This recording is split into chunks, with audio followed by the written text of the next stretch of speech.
আসলে ওর সবকিছুই কেমন যেন অদ্ভুত। হ্যাঁ, আজকে সকালে দেখলাম সোয়েটার না পরে স্কুলে চলে এসেছে এই ঠান্ডার মধ্যে।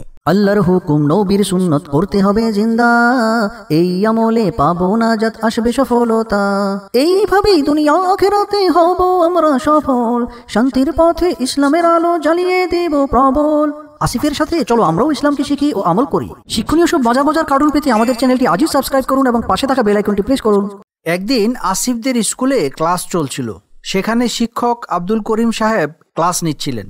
ঠিক এমন সময় সেখানে সোহান নামে একটি ছেলে আসলো। আসসালামু আলাইকুম স্যার, আমি কি ক্লাসে আসতে পারি?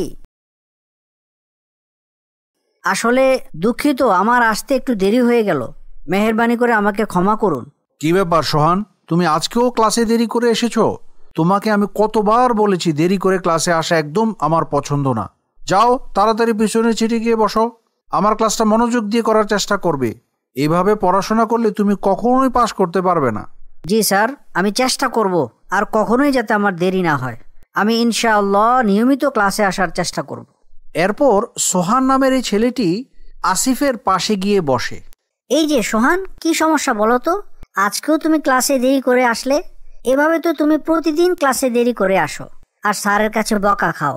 কি সমস্যা তোমার বলবে? আরে না আসিফ, তেমন কোনো সমস্যা না, একটু ঝামেলায় পড়ে গিয়েছিলাম, তাই দেরি হয়ে গিয়েছে। ঠিক আছে, যা হবার হয়েছে। এখন ক্লাসটা মনোযোগ দিয়ে করো, তা না হলে কিন্তু স্যার তোমার উপর আবার রাগ করবে।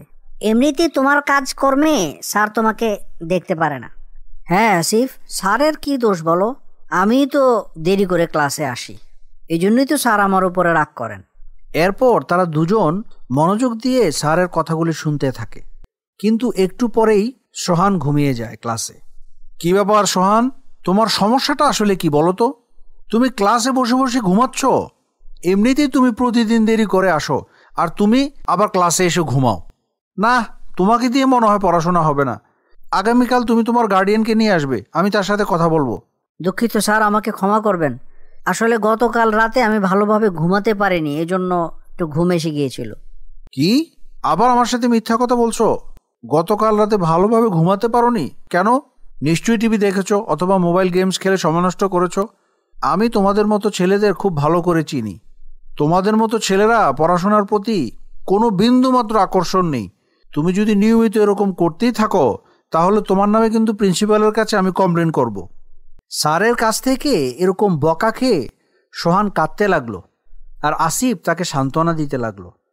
আচ্ছা ঠিক আছে, এত কান্নাকাটি করার কিছু হয়নি বন্ধু, কিছু মনে করো না। তোমার মনে হয় আজকে শরীরটা খারাপ আর তাই ঘুম চলে এসেছে। আজকে বরং তুমি ছুটি নিয়ে বাড়িতে চলে যাও। আসিফের কথা শুনে সোহান চুপ করে রইল।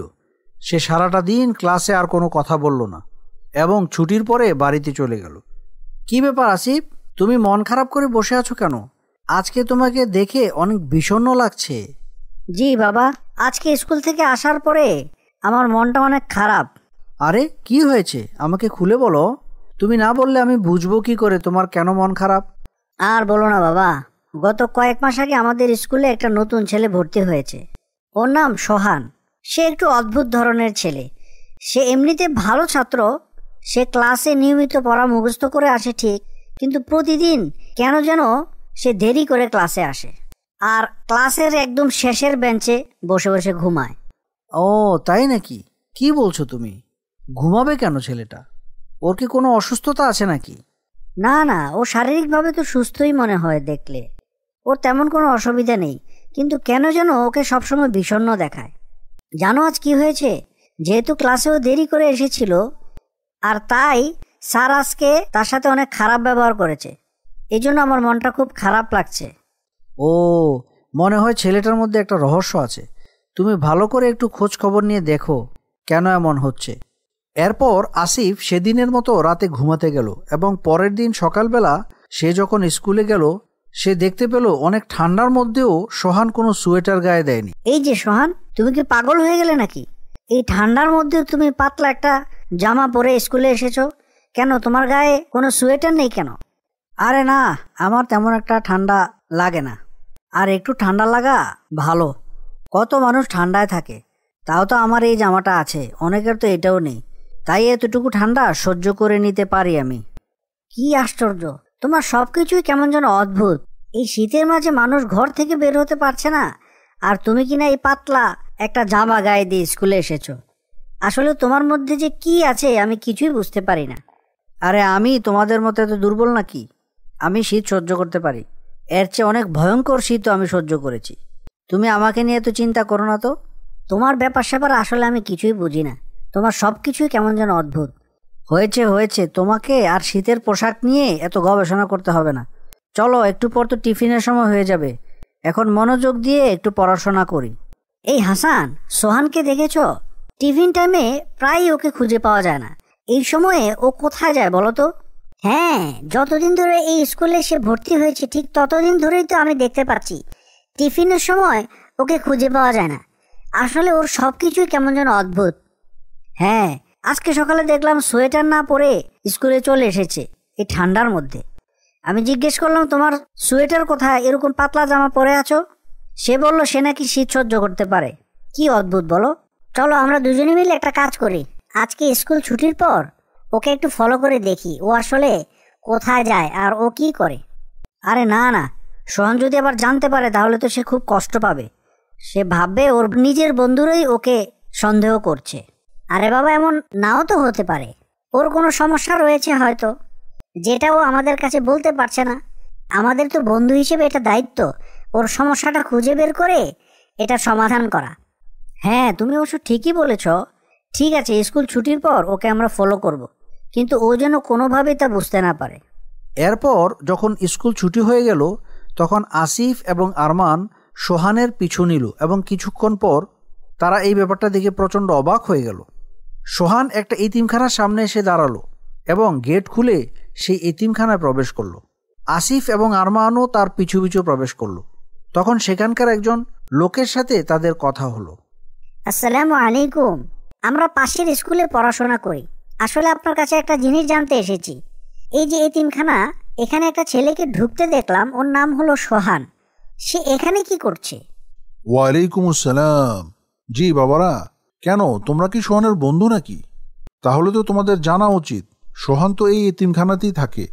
ওর তো মা বাবা নেই। ওর যখন 5 বছর বয়স তখন এখানে ওকে রেখে যাওয়া হয়, আর এরপর থেকে সে এখানেই বড় হয়েছে।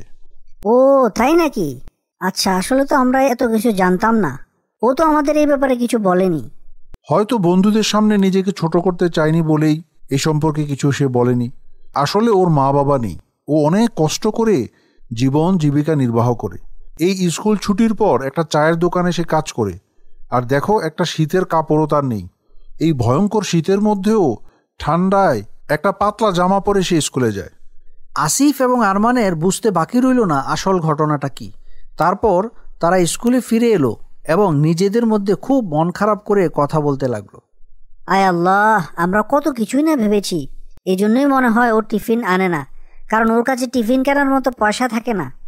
হ্যাঁ, খুব দুঃখ লাগছে। না, আমরা আমাদের বন্ধুকে আর কষ্ট করতে দেব না। চলো আজকে আমরা ওর জন্য শীতের কাপড়ের ব্যবস্থা করব। পরের দিন আরমান এবং আসিফ মিলে ওই সোহানের জন্য শীতের কাপড়ের ব্যবস্থা করলো। এই নাও সোহান, এখানে তোমার জন্য একটা উপহার আছে। আমাদের 2 বন্ধুর তরফ থেকে তোমার জন্য উপহার।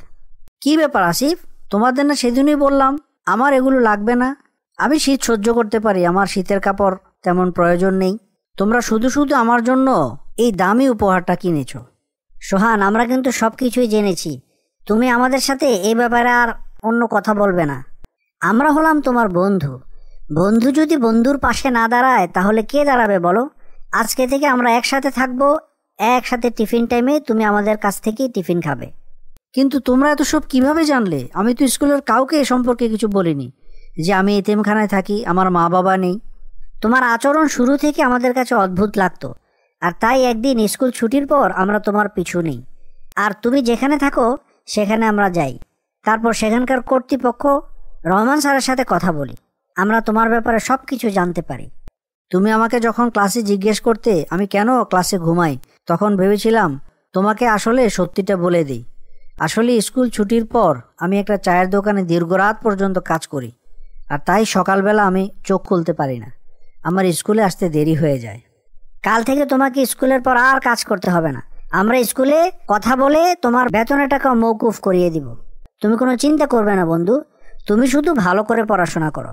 এরপর আসিফ, সোহান, আরমান মিলেমিশে তাদের স্কুল জীবনটা খুব ভালোভাবে পার করতে লাগলো। আসিফের সাথে চলো আমরাও ইসলামকে শিখি ও আমল করি। শিক্ষণীয় সব মজার মজার কার্টুন পেতে আমাদের চ্যানেলটি আজই সাবস্ক্রাইব করুন এবং পাশে থাকা বেল আইকনটি প্রেস করুন। আসিফের সাথে চলো আমরাও ইসলামকে শিখি ও আমল করি। শিক্ষণীয় সব মজার মজার কার্টুন পেতে আমাদের চ্যানেলটি আজই সাবস্ক্রাইব করুন এবং পাশে থাকা বেল আইকনটি প্রেস করুন।